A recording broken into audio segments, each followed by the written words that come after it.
Hello mga palangga! Masayang buhay sa ating lahat. Kumusta kayo?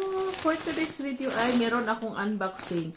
Pinaka-paborito kong in-order sa internet.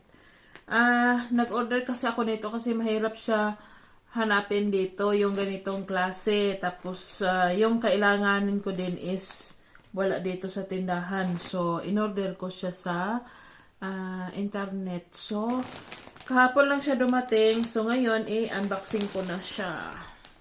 Ang saya nito, mag-unboxing ng ganito.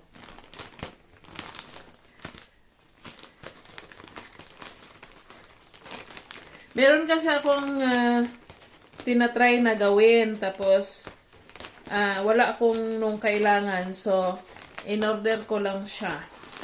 Alam nyo na, kapag hobby ko talaga to. Excited na ako. Excited ako. Gaganda. Ang gaganda. Ay, nako. Una, ito muna ang ipakita ko sa inyo.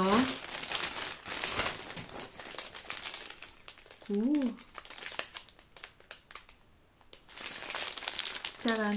Ito. Alam nyo kung ano to? Ano siya?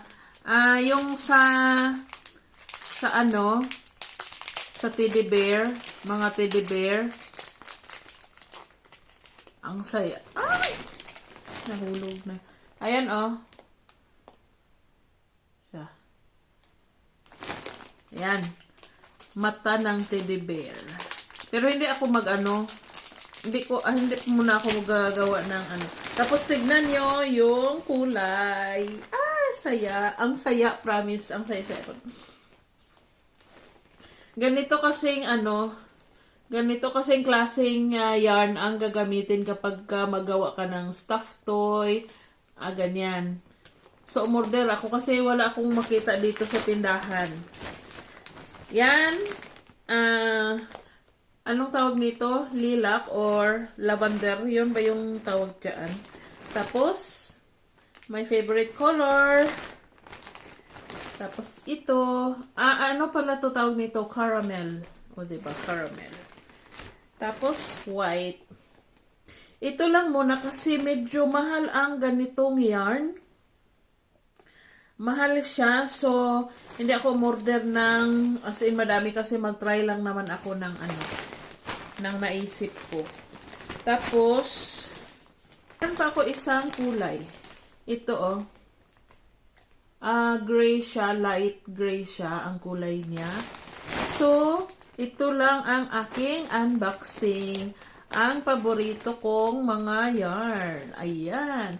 Excited na ako mag-umpisa ng aking gagawing project.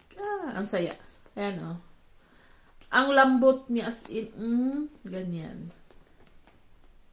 So, ngayon is, hindi pa ako gawa kasi meron pa akong gagawin. So, let's go. Sana nagustuhan nyo ang video ko for today. Pakikalat naman ang aking video. Maraming salamat. So, meron akong tanong kung nanood kayo ng aking video. Ilang kulay ng yarn ang in-order ko? Ilang kulay? Ayan Yan sila lahat. Okay, maraming salamat.